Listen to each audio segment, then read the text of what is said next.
Queridos, hoje nós vamos dar início ao estudo da doutrina do Espírito Santo, certo? E a nível de introdução, eu gostaria de começar citando um autor reformado em uma obra clássica dele a respeito do Espírito Santo. Abraham Kuyper, escrevendo a respeito do Espírito Santo, ele disse o seguinte: o Espírito Santo não deixa pegadas na areia. Interessante essa frase dele. Porque, se você observar, o Senhor Jesus Cristo, ao encarnar, ele deixou pegadas na areia. Ele é o Deus encarnado, ele recebeu a natureza humana no período do seu ministério terreno, quando ele esteve com os seus discípulos andavam com ele, os seus discípulos ouviam a sua voz, os seus discípulos tocavam nele, os seus discípulos observavam as pegadas dele na areia do mar da Galileia. Mas observe, o Espírito Santo nas Escrituras ele é comparado com um vento. O próprio Senhor Jesus Cristo, lá em João 3:8, vai dizer que o vento sopra onde quer, ouves a sua voz, mas não sabes de onde vem nem para onde vai. Então veja, o vento ele é assim, ele é incontrolável. Você não tem como colocá-lo numa garrafa. Ele é esquivo, ele é misterioso, muito embora ele seja real. Então você vai observar os efeitos do vento de diversas formas.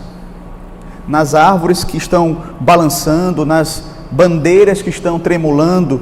Você vai observar os efeitos do vento, por exemplo, quando ocorrem aqueles tufões, e aí você vai perceber a devastação terrível que eles causam. Também você vai perceber no oceano, quando os vendavais fazem com que o mar fique agitado. Ou também você vai sentir os efeitos do vento, quando naqueles dias de calor intenso, você recebe aquela brisa refrescante. Então, queridos, a gente percebe a presença do vento. Assim também, queridos, acontece com o Espírito Santo. Ele não é tangível, ele é invisível, ele não é controlado, mas certamente a obra dele é muito mais poderosa do que os ventos mais violentos. O Espírito Santo, ele nas Escrituras é aquele que põe ordem no caos, que torna belo aquilo que é sem forma, é vazio. Ele também é capaz de transformar o homem, mudando completamente o seu ser, fazendo com que um homem que antes vivia no pecado se torne alguém que agora vive em santidade. O Espírito Santo, meus queridos, ele transforma as pessoas. Ele é o autor da vida e ele também é o transformador da vida. Então, visto que o Espírito Santo ele tem esse aspecto mais misterioso nas Sagradas Escrituras, há pessoas que propagam superstições, distorções a respeito da pessoa e da obra do Espírito Santo. Razão pela qual, meus queridos, nós precisamos buscar informações, conhecimento e verdades na Escritura. Se de fato nós queremos aprender a respeito da pessoa, da obra do Espírito Santo, nós temos que ir para a palavra de Deus. É lá a fonte confiável para de fato conhecermos o Espírito Santo. Então, queridos, hoje pela manhã nós vamos trazer 3 pontos que eu gostaria de tratar com os irmãos a respeito do Espírito Santo. Eu vou trazer o esboço da aula e hoje eu queria destacar 3 pontos a respeito da pessoa do Espírito. Quais são? Primeiro, o significado do nome Espírito Santo. Segundo, a pessoa do Espírito Santo. Terceiro, a divindade do Espírito Santo. E aí, por fim, nós vamos fazer uma aplicação da doutrina do Espírito para as nossas vidas, ok? Então, basicamente, será esse caminho que nós estaremos percorrendo nesta manhã com a graça do nosso Deus. Então, primeiro eu gostaria de destacar o significado do nome Espírito Santo. Veja, o que é ou quem é o Espírito Santo? Quando nós olhamos para o nome dele, nós já temos resposta para esta pergunta. Então veja, eu gostaria de começar destacando justamente o significado da raiz do termo bíblico santo, que em hebraico é kadosh, grego é hagios. Veja, esse termo, ele traz consigo ideias tais como cortar, separar de, ser colocado à distância, ser colocado à parte. Daí vem a ideia de que algo que é santo é algo que é separado para Deus, algo que é colocado à parte para pertencer a Deus. Esse é o significado, o sentido dessa palavra santo, tanto no Antigo quanto no Novo Testamento. Já a palavra bíblica para espírito, no hebraico é ruach, no grego é pneuma. Esses termos são termos onomatopeicos, ou seja, tem a ver com o som que nós expelimos ao pronunciarmos. O significado básico desses termos é expulsão de vento, fôlego, traz a ideia de ar em movimento. Então, o Espírito, ele é descrito como sendo este vento, este poder, essa energia de Deus. É interessante nós observarmos, primeiramente, e eu acho que é interessante destacarmos o termo ruach, porque esse termo do Antigo Testamento para espírito, ele vai ter um sentido assim, um tanto quanto mais abrangente. Ou seja, ele pode significar o vento de Deus, ele pode significar a energia de Deus, ele pode significar o poder de Deus, ele pode significar a vida de Deus. Então, queridos, o Espírito de Deus é, por assim dizer, o seu poder irresistível. É aquele que concretiza os propósitos de Deus, quer sejam criativos ou destrutivos. E aí você vai perceber que, quando nós analisamos esse termo, nós temos uma compreensão maior a respeito da pessoa e da obra do Espírito Santo. Ele não é apenas o vento de Deus, ele é o poder de Deus para cumprir os seus propósitos, para realizar as suas vontades, para criar, para sustentar, para renovar, para restaurar. Certo? E veja, o Espírito, ele é chamado santo. Você já parou para se perguntar por que ele recebe justamente esse atributo no seu nome, Espírito Santo? Porque veja, poderia ser qualquer outro atributo de Deus destacado ali no nome do Espírito. Ele poderia ser chamado de o Espírito sábio, o Espírito poderoso, o Espírito infinito, mas o Espírito quis se revelar como sendo santo, mostrando que esse vento de Deus, esse poder de Deus, essa energia de Deus é de uma outra natureza, é de uma natureza santa, distinta do vento aqui dessa terra, da energia e do poder dos homens ou de qualquer outra criatura. Ele é santo, ele é divino, ele é diferente de tudo criado. Ele é absolutamente puro, íntegro, santo, íntegro, justo e reto.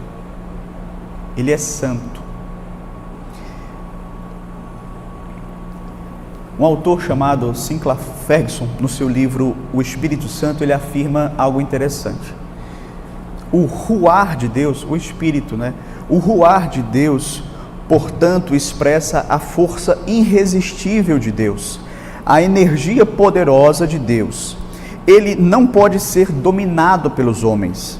Ao contrário, através do seu ruar, ele é capaz de domar ou subjugar todas as coisas para o cumprimento de seu propósito. Então veja, queridos, o autor aqui, Sinclair Ferguson, ele está justamente mostrando que essa expressão ruar, que é o nome do Espírito Santo, nós vamos perceber que traz justamente a ideia desse poder indomável, desse poder que não pode ser controlado, desse poder que de fato controla, domina, subjuga. E de fato, meus queridos, nós sabemos que essa é uma obra do Espírito Santo na nossa vida. Quando ele nos alcança, ele nos transforma, ele nos controla, ele muda quem somos. Nós não podemos controlá-lo, nós não podemos mudá-lo, nós não temos poder sobre ele, mas ele tem poder sobre nós, ele tem o controle das nossas vidas, ele transforma quem ele quiser.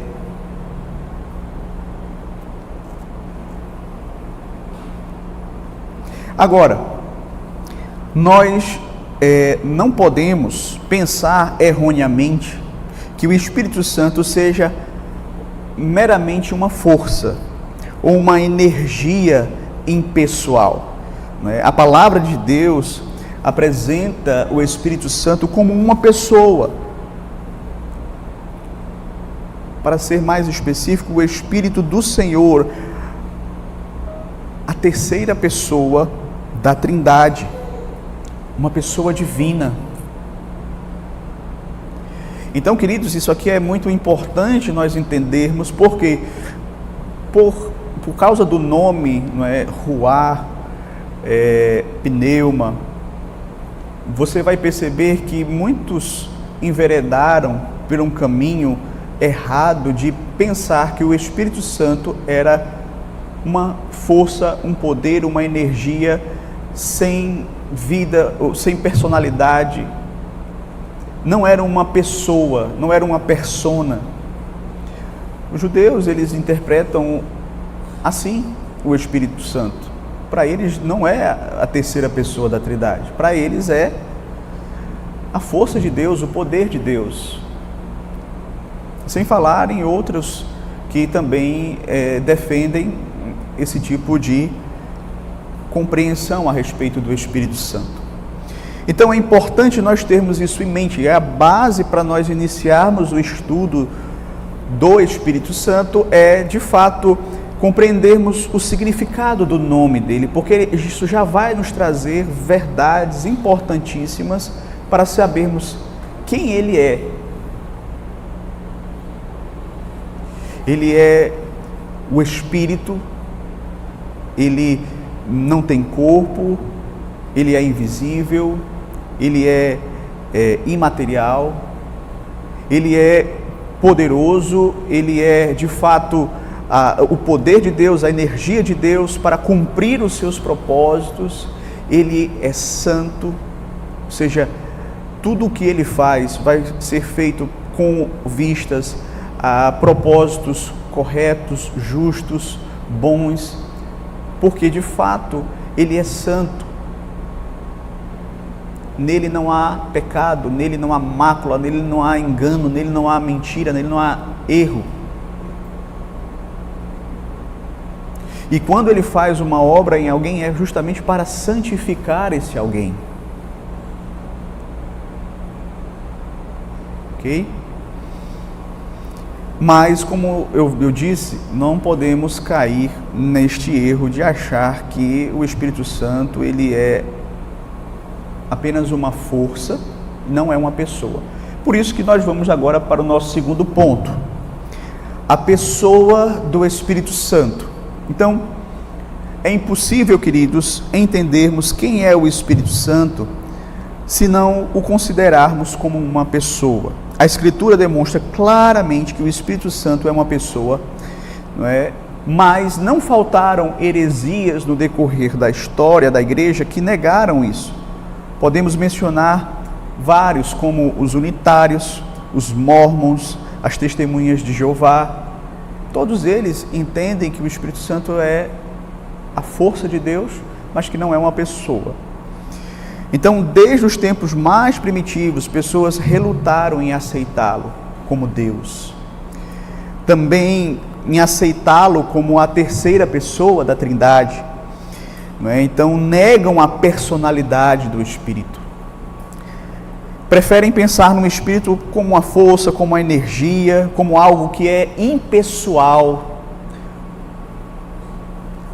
que Deus apenas utiliza para cumprir os seus propósitos. Contudo, quando se nega a personalidade do Espírito Santo, se está negando aquilo que a palavra de Deus ensina, o ensino das Escrituras.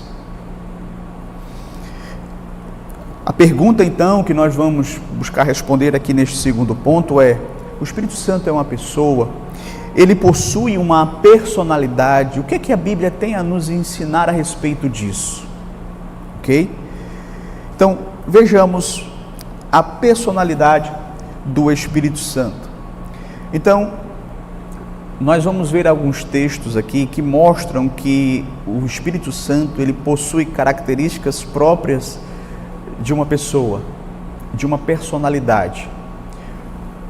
Sproul, escrevendo a respeito do Espírito, ele diz assim: uma personalidade inclui inteligência, vontade, individualidade. Uma pessoa age por intenção. Nenhuma força abstrata pode tensionar fazer qualquer coisa, pois boas ou más intenções são limitadas aos poderes de seres pessoais. Ou seja, o que é que Sproul está nos ensinando aqui? Que essas características de inteligência, vontade, individualidade é próprio de uma pessoa. Uma força impessoal não tem vontade, não tem individualidade, não tem inteligência. Todas essas características nós vamos então encontrar no Espírito. Ele tem vontade, ele tem inteligência, ele tem individualidade. E eu gostaria então de chamar a sua atenção. Nós vamos seguir aqui alguns textos bíblicos que eu gostaria de mencionar e de citar. Primeiro, o Espírito Santo, ele fala e dá instruções. Você vai ver que falar é propriedade da personalidade, pois uma força ela não vai falar. O Espírito Santo, por exemplo, ele falou com Filipe lá em Atos capítulo 8, versículo de número 22. Atos 8, verso de número, eu disse 22, mas é 29. Então disse o Espírito a Filipe: aproxima-te deste carro e acompanha-o. O Espírito falando a Filipe, certo? O Espírito queria que Filipe pregasse o evangelho ao eunuco e o levou até o eunuco e ordenou a Filipe que pregasse para o eunuco. Veja, uma força não faria isso. Você quer outro texto aqui de Atos? Atos 10, um pouquinho mais na frente, verso 19 e o verso de número 20, que nos diz assim: enquanto meditava Pedro acerca da visão, disse-lhe o Espírito: estão aí 2 homens que te procuram. Levanta-te, pois, desce e vai a eles, nada duvidando, porque eu os enviei. Você vai ver aqui o Espírito Santo preparando o apóstolo Pedro para receber os emissários ali de Cornélio e futuramente ele ir pregar o evangelho aos gentios. Pedro recebe instruções claras a respeito, instruções claras do Espírito Santo, a respeito do que ele deveria fazer. Outro texto aqui de Atos, mais um pouquinho na frente, Atos 13, versículo de número 2, você também vai ver o Espírito falando o seguinte, verso 13, capítulo 13, verso 2. E servindo eles ao Senhor, Paulo e Barnabé, servindo eles ao Senhor e jejuando, disse o Espírito Santo: separa-me agora Paulo e Barnabé para a obra que os tenho chamado.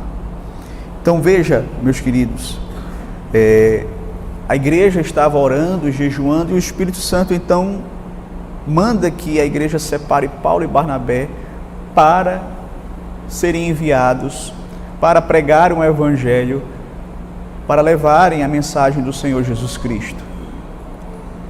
Perceba como o Espírito Santo ele está ativo na vida da igreja, como ele está direcionando os passos da igreja, dizendo como a igreja deve agir, aonde ela deve ir, o que ela deve fazer. Você vai observar que nesses 3 casos o Espírito Santo ele não apenas falou, como ele também deu instruções claras, precisas para os servos de Deus. E ao falar e dar instruções, isso mostra o intelecto, a vontade do Espírito Santo, não é? Então, meus queridos, você tem aqui característica de uma pessoa. Outra característica que prova a personalidade do Espírito Santo é que ele ensina. O Espírito Santo também tem a capacidade de ensinar. Essa também é uma característica, meus queridos, pessoal. Se você observar comigo aqui no Evangelho de João, capítulo 14, verso de número 26, o Senhor Jesus, falando sobre o Consolador, ele vai dizer assim: mas o Consolador, o Espírito Santo, a quem o Pai enviará em meu nome, esse vos ensinará todas as coisas e vos fará lembrar de tudo o que vos tenho dito. Então veja, Jesus está aqui próximo de deixar os seus discípulos para morrer na cruz. E aí ele está preparando-os e dizendo: olha, vocês não vão ficar só. Eu vou mandar o Espírito, ele vai estar com vocês, ele vai ensinar vocês e mais, ele vai fazer com que vocês lembrem do que eu ensinei a vocês.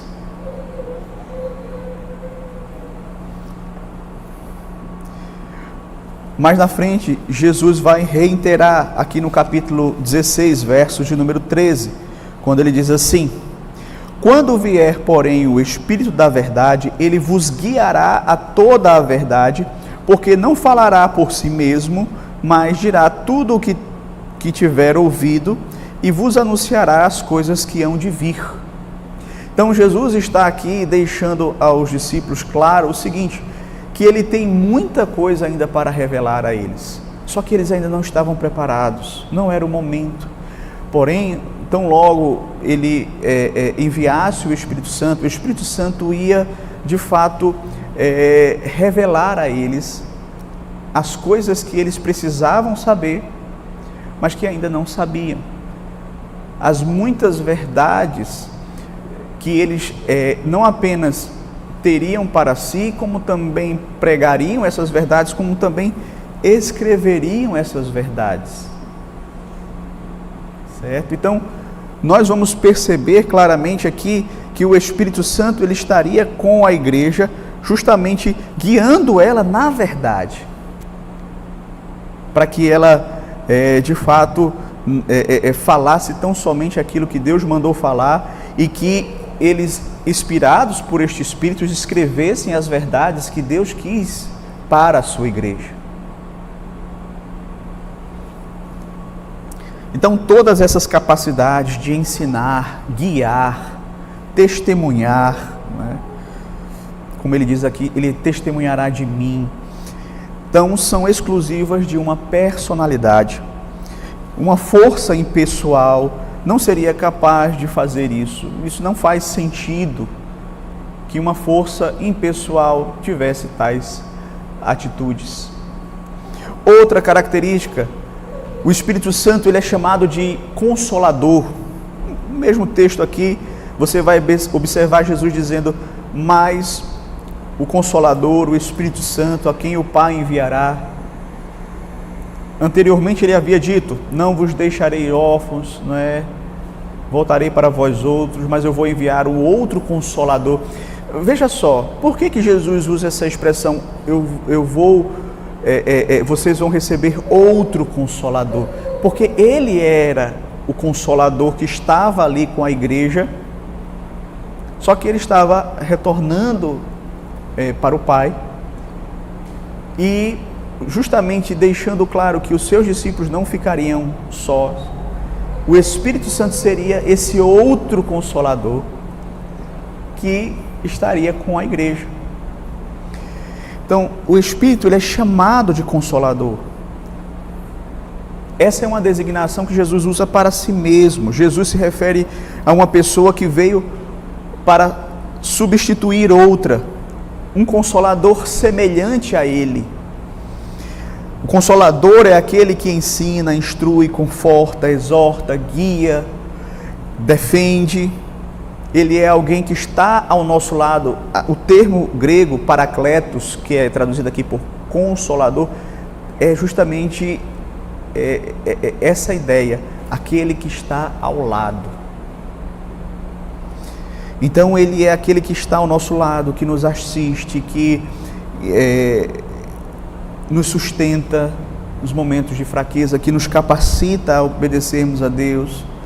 Essas atividades são próprias de uma pessoa, não é de uma mera força, de uma mera influência. Outra característica, quarto, o Espírito Santo pode ser blasfemado. Veja só, no Novo Testamento nós vamos ver a respeito dessa questão, que nós não podemos pecar contra o Espírito Santo, blasfemar contra o Espírito Santo.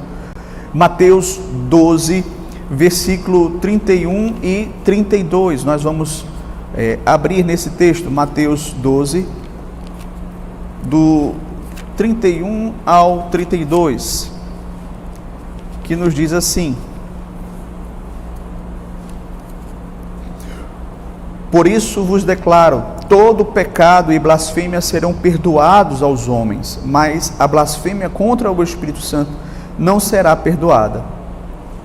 Se alguém proferir alguma palavra contra o Filho do Homem, ser-lhe-á isso perdoado, mas se alguém falar contra o Espírito Santo, não lhe será isso perdoado, nem neste mundo, nem no porvir. Então, a blasfêmia aqui, ela é cometida contra alguém, contra uma pessoa, contra o Espírito. Aqui o Espírito é relacionado ao Filho no mesmo nível de honra e glória, né, destacando-se ainda como imperdoável a blasfêmia contra o Espírito. Ok? Quinto, o Espírito ele pode ser entristecido. Efésios 4:30 vai nos dizer isto. Efésios 4:30, nós somos ali advertidos pelo apóstolo Paulo a respeito do perigo de entristecermos o Espírito Santo que em nós habita.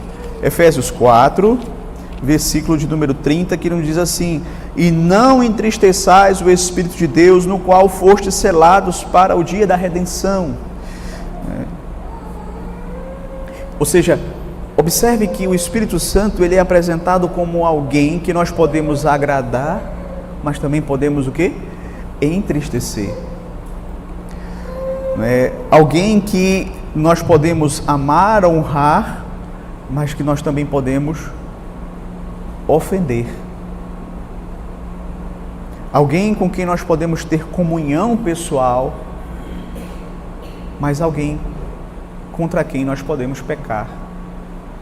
Então, quando a Escritura afirma que nós podemos entristecê-lo, significa que ele possui não apenas intelecto, vontade, como também sentimentos. Sexto, o Espírito Santo é relacionado com as outras pessoas da Trindade. O Espírito Santo, ele é relacionado com seres pessoais, não sendo confundido com ninguém. Ele não é confundido nem com o Pai e nem com o Filho. Ele é uma pessoa distinta. Charles Hodge, um autor reformado, ele vai dizer o seguinte: a própria associação do Espírito em tal conexão com o Pai e com o Filho, visto que se admite serem eles pessoas distintas, prova que o Espírito Santo é uma pessoa. Veja que compreensão interessante, a maneira como ele coloca o raciocínio, né? Uma vez que o Espírito Santo ele é associado, ele é colocado numa conexão com o Pai, com o Filho, visto que o Pai e o Filho são pessoas distintas, isso é uma prova de que o Espírito Santo é uma pessoa distinta também. Um exemplo claro disso é lá na Grande Comissão, lá em Mateus capítulo 28, verso de número 19, você vai ter o Senhor Jesus orientando os seus discípulos, dizendo que eles devem pregar o Evangelho às nações, batizando-os como? Veja só, Mateus 28, versículo 19. Ide, portanto, fazei discípulos de todas as nações, batizando-os em nome do Pai, do Filho e do Espírito Santo. Então veja, queridos, que todas essas características são próprias apenas de uma pessoa. Veja que o Espírito Santo ele não é uma força, uma energia meramente de Deus. Ele é uma pessoa. Ele é uma pessoa divina, como nós vamos ver no próximo ponto. Mas é importante nós enfatizarmos, porque numa era como a nossa, onde as heresias têm se propagado e quanto mais nós vemos que o tempo se passa, mais as pessoas elas estão buscando conhecimento de uma forma às vezes até perigosa na internet, ouvindo de tudo, e às vezes sem o devido preparo para tal. Aí muitas vezes encontra lá pessoas defendendo essa perspectiva de que o Espírito não é uma pessoa, pessoas que não defendem a Trindade. Isso é uma das coisas mais recorrentes que você encontra na internet, a gente combatendo esse ensino que é tão claro nas Escrituras. É tão claro nas Escrituras. Veja que os textos por si só, eles já falam por si. Mas você vai encontrar gente nos nossos dias negando que o Espírito Santo é uma pessoa. e que ele é uma pessoa divina. Agora nós vamos para o nosso terceiro ponto, a divindade do Espírito Santo. Como nós vimos, a Bíblia revela que o Espírito é uma pessoa e não uma coisa. Ao mesmo tempo, a Bíblia também revela que o Espírito Santo ele é uma pessoa divina, ou seja, ele é Deus. A divindade do Espírito Santo fica demonstrada, queridos, pela palavra de Deus no fato de que ele possui atributos divinos. O Espírito Santo, nas Escrituras, ele é apresentado com atributos divinos. Então o Espírito ele é descrito pelas Escrituras como sendo onisciente, onipresente, eterno. Nunca houve um tempo em que o Espírito não existisse. O Espírito Santo também ele é todo-poderoso.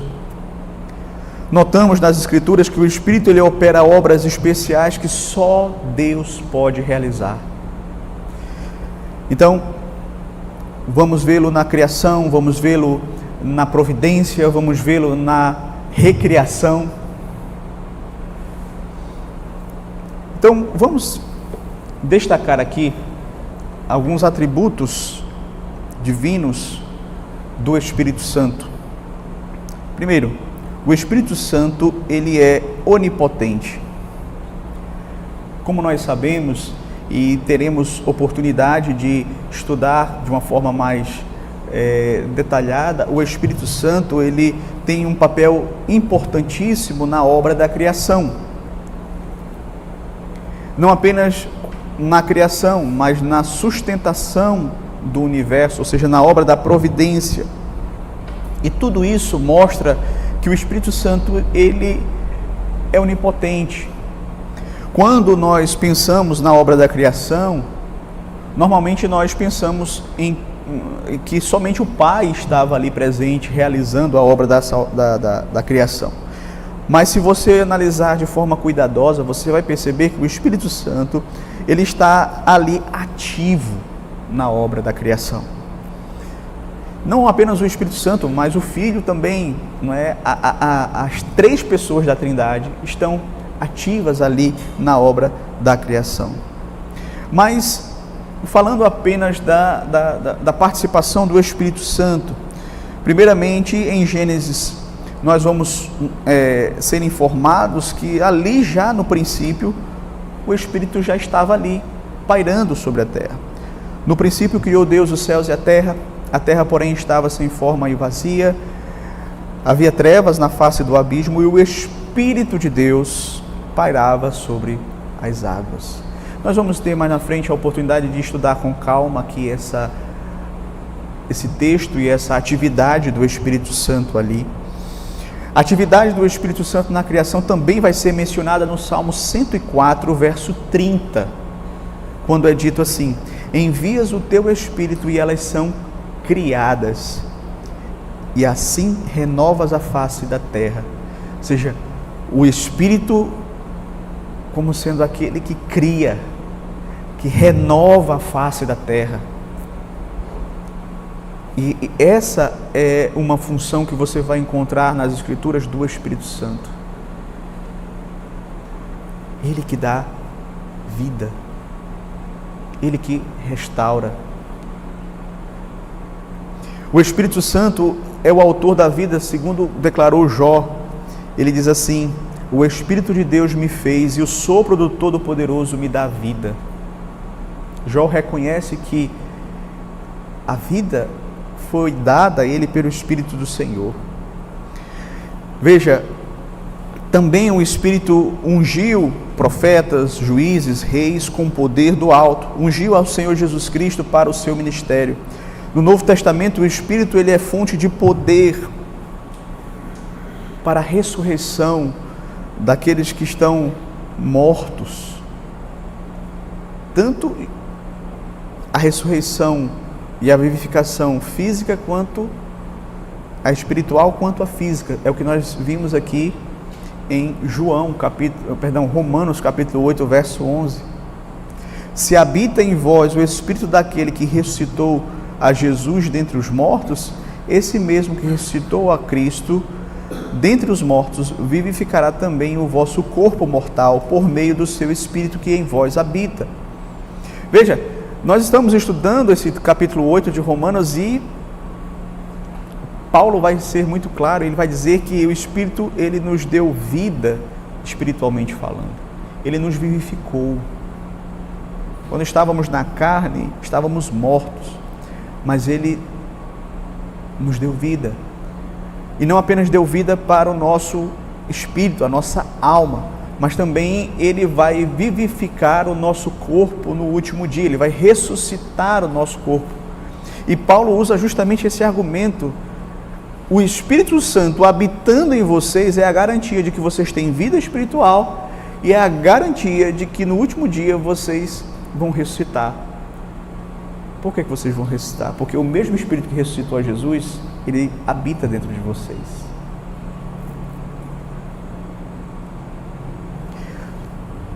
Então, trazer vida da morte, criar algo do nada, requer poder onipotente.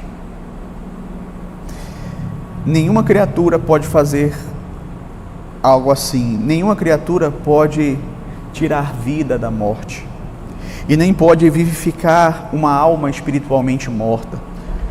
Então, todos esses atos requerem o poder divino. Todas essas coisas podem ser e são realizadas pelo Espírito Santo. Segundo, o Espírito Santo, ele também é onisciente. Esse é um outro atributo divino que nós encontramos sendo mencionado nas Escrituras como um atributo do Espírito Santo. Lá em Isaías, capítulo 40, verso 13 e 14, diz assim: quem guiou o Espírito do Senhor? Ou como seu conselheiro o ensinou? Com quem tomou ele conselho para que lhe desse compreensão? Quem o instruiu na vereda do juízo? Ele ensinou sabedoria, ele ensinou, ele mostrou o caminho do entendimento. Ou seja, o Espírito Santo, ele não foi auxiliado, ele não recebeu sabedoria de ninguém, ele é onisciente, ele já tem toda a sabedoria, todo o conhecimento. Por isso que você vai ouvir aqui o profeta Isaías fazendo essas perguntas retóricas. Quem foi o conselheiro dele? Quem ensinou ao Espírito do Senhor? Com quem ele tomou o conselho? Quem poderia trazer alguma verdade, algum conhecimento, alguma sabedoria que ele não tivesse? Ninguém. Então os homens estão limitados por uma questão de tempo, de restrição, de limites de conhecimento, mas o Espírito Santo não. O texto de Paulo, 1 Coríntios 2:10, é dito o seguinte: que o Espírito a todas as coisas prescruta, até mesmo as profundezas de Deus. Então, veja, o Espírito Santo, ele é onisciente para prescrutar as profundezas de Deus. Ele é onisciente. Terceiro, o Espírito Santo, ele é onipresente. Salmo 139, versos 7 e 8, nós vamos ver também, mais uma vez, o autor bíblico fazendo perguntas retóricas, dizendo assim: para onde me ausentarei do teu Espírito? Para onde fugirei da tua face? Se subo aos céus, lá estás. Se faço a minha cama no mais profundo abismo, lá estás também. Para onde eu posso me ausentar da presença do Espírito Santo de Deus? Então, nessa passagem, nós podemos perceber que a presença do Espírito Santo é identificada como a presença de Deus, do próprio Deus. Ou seja, onde estiver o Espírito, ali Deus estará. Então, a pergunta retórica do salmista subtende que não há lugar onde alguém possa fugir, possa se abrigar, estar fora da presença de Deus. da presença do Espírito Santo. O Espírito Santo está em todos os lugares, porque ele é onipresente. Então, tais atributos são qualidades que pertencem ao ser de Deus e que são próprias da Trindade. Elas não são compartilhadas com as criaturas de Deus. Veja, os anjos, eles não são onipresentes, eles não são oniscientes. Nós também não somos. Nem os anjos podem estar em dois lugares ao mesmo tempo. Eles são limitados também à questão do espaço e do tempo. Eles pertencem à ordem das coisas criadas. O Espírito não. O Espírito, ele é eterno, ele é onipotente, ele é onipresente, ele é onisciente. Quarto, o Espírito também é posto em igualdade com o Pai e com o Filho. Veja só, o fato é que quando nós observamos, por exemplo, na fórmula batismal, eles são colocados em pé de igualdade. Já lemos aqui Mateus 28, verso 19. Ide, portanto, fazer discípulos, batizando em nome de quem? Do Pai, do Filho e do Espírito Santo. Veja como eles são colocados em pé de igualdade. Na bênção apostólica de 2 Coríntios 13, 13, a graça do Senhor Jesus Cristo, o amor de Deus e a comunhão do Espírito Santo sejam com todos vós. As três pessoas sendo mencionadas mais uma vez. Então, elas são colocadas em pé de igualdade. Ok? Quinto, o Espírito Santo, ele é chamado de Deus. Ele é chamado nas Escrituras claramente de Deus. Atos capítulo 5, verso 3 a 4, nos mostra justamente essa declaração clara que aponta para a divindade do Espírito Santo. Atos 5, 3 a 4 diz assim: Então disse Pedro: Ananias, por que encheu Satanás o teu coração para que mentisses ao Espírito Santo, reservando para parte do valor do campo, conservando-o porventura, não seria teu? E vendido, não estaria em teu poder? Como, pois, assentaste no coração este desígnio? Não mentiste aos homens, mas a Deus. Veja, na conhecida história de Ananias e Safira, eles venderam um campo e disseram que ia dar o valor do campo, né, como um dízimo. A igreja não requereu isso deles, mas eles se prontificaram, eles se comprometeram, não é? Só que na hora de fazer aquilo que eles haviam se comprometido, eles não entregaram o valor correto, eles entregaram parte do valor, parte do preço do campo que eles venderam. Pedro então disse que eles estavam mentindo ao Espírito Santo. Você vê no começo do texto, ele diz assim, né? Ananias, por que encheu Satanás do teu coração para que mentisses ao Espírito Santo? E desse modo, eles não mentiram a homens, mas mentiram a Deus. No finalzinho ele diz assim: não mentiste a homem, mas a Deus. Por quê? Porque mentir ao Espírito Santo é mentir para Deus. Porque o Espírito Santo é Deus. Então aqui você tem essa clara verdade exposta na palavra de Deus. O Espírito Santo é Deus. Ok? Vamos agora para algumas aplicações desta doutrina para as nossas vidas. Primeiro, somos chamados a ter um relacionamento pessoal com o Espírito Santo. O Espírito Santo, meus queridos, como nós estudamos hoje pela manhã, ele é apresentado nas Escrituras como sendo uma pessoa a quem nós podemos agradar e a quem nós podemos ofender, que pode ser amado, que pode amar. Então nós podemos ter uma comunhão pessoal com o Espírito Santo. O Espírito, ele se relaciona conosco como uma pessoa. Ele nos ensina, Ele nos guia, Ele nos encoraja, Ele nos consola, Ele está ao nosso lado, Ele de fato se alegra quando nós vencemos o pecado, Ele se entristece quando nós cedemos ao pecado.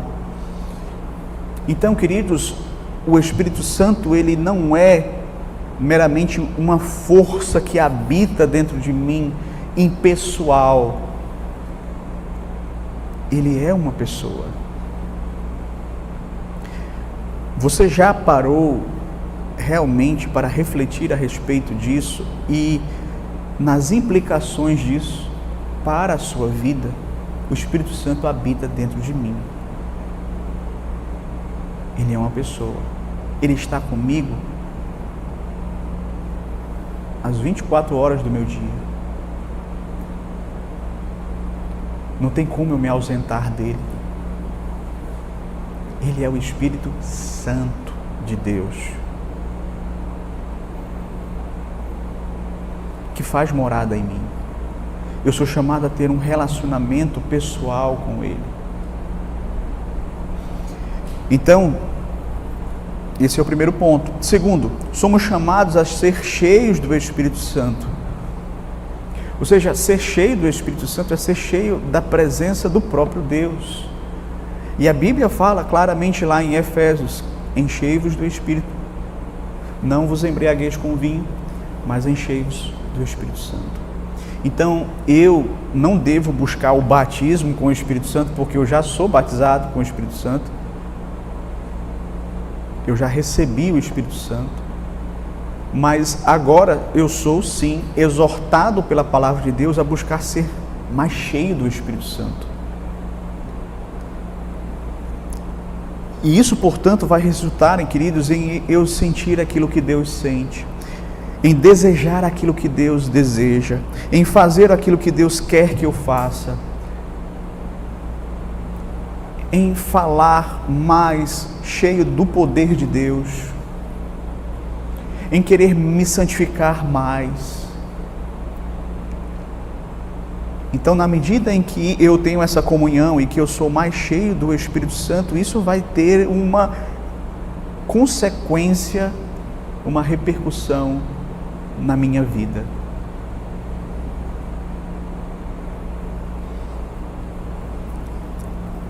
E como nós precisamos, meus queridos, de fato, buscarmos ser mais cheios do Espírito Santo diariamente. Diariamente. Mas será que nós temos buscado? Esse é o nosso alvo? Será que antes de nós irmos trabalhar, nós pedimos que o Espírito Santo esteja nos enchendo mais, que possamos estar mais sobre o controle dele, a direção dele, naquilo que pensamos, falamos, fazemos? Será? Terceiro, somos chamados a não entristecer o Espírito Santo.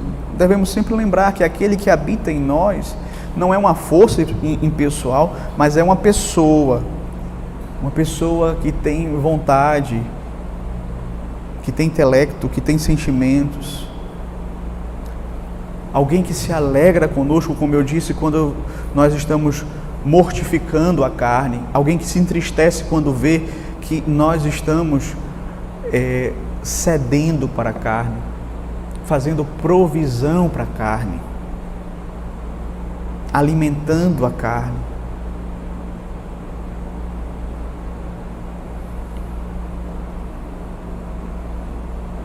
E muitas vezes, queridos, nós não temos a noção de quão terrível é o pecado para as nossas vidas. Nós achamos que é algo de menor importância. Ah, mas eu sou pecador mesmo, Deus sabe. Um pecado a mais, um pecado a menos, eu posso pedir perdão.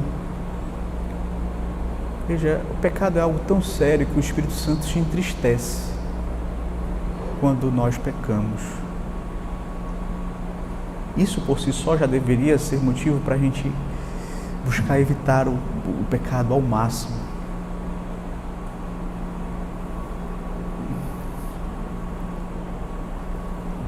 Então, de fato, quando não vivemos uma vida santa, estamos causando uma grande tristeza ao Espírito Santo. O Espírito que é puro, que é santo, aquele que de fato aplicou as bênçãos da redenção em nossa vida, a quem nós devemos honrar. Quarto, somos chamados a honrar a santidade do Espírito Santo. A melhor maneira de evitarmos entristecer o Espírito Santo é honrando a santidade do Espírito Santo. Não, eu sou alvo da graça de Deus. O Espírito Santo agiu em minha vida, me deu vida, me transformou, habita em mim. Então eu devo buscar cada dia mais ser mais e mais santo. Lembra que nós mencionamos aqui, por que este atributo? Por que não o Espírito sábio, o Espírito eterno, o Espírito... Qualquer atributo de Deus estaria certo, porque Ele é isso. Mas por que o Espírito Santo? Porque mostra, meus queridos, que de fato Deus requer santidade. Deus é um Deus santo e requer santidade de nós. E uma forma de nós honrarmos o Espírito Santo que habita em nós é buscarmos viver uma vida santa. E como é que nós vivemos uma vida santa? Quando nós nos submetemos aos meios de graça que o próprio Deus estabeleceu para sermos santos. Não há mistério. Hoje nós vamos falar sobre isso à noite. Eu sei que, infelizmente, por obra de Satanás, muitos criaram conceitos equivocados a respeito da santidade. Não é? Mas a santidade, ela é diariamente fazendo o correto uso dos meios de graça. Não tem como você se santificar de uma outra forma. Não, pastor, eu não uso os meios de graça, mas eu tenho o meu jeito de santificar. Não tem. Você está mentindo. Ou, pastor, eu não sou santo, mas aí eu fui ali num determinado local, numa determinada igreja, e aí de forma misteriosa eu me tornei santo. O Espírito me santificou de uma vez. Né? Eu já vivia lutando contra o pecado, mas a santificação aconteceu assim, num passe de mágica. Não existe isso. É dia a dia. E veja, isso é algo importante, porque nós vivemos numa sociedade, num contexto evangélico de experiências. Quantas vezes você já não viu a pessoa, olha, eu estava fria espiritualmente, aí eu fui naquela igreja e Deus me despertou, eu fui naquele retiro e aí o Espírito Santo ali mudou. Veja, a gente tem que aprender que o Espírito Santo ele está presente todos os dias na nossa vida e começarmos a reconhecê-lo nas nossas atividades diárias. Então, somos chamados também, já estou me caminhando para o fim, a preferir a verdade do Espírito. Veja, Jesus certa feita disse que o Espírito Santo é o Espírito da verdade. A grande função do Espírito é guiar os crentes em toda a verdade, por isso que sempre que a verdade ela é deixada de lado, o Espírito Santo ele é entristecido. A mentira ela é justamente uma ofensa ao Espírito Santo, que é o Espírito da verdade. Então, queridos, mentir é uma das características mais comuns na nossa sociedade.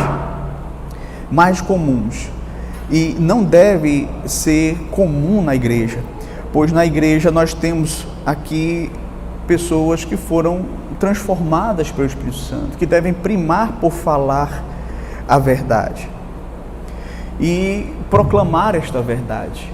Então, quando nós honramos a verdade, nós estamos honrando o Espírito da verdade, o Espírito Santo, que foi dado à igreja para nos guiar em toda verdade.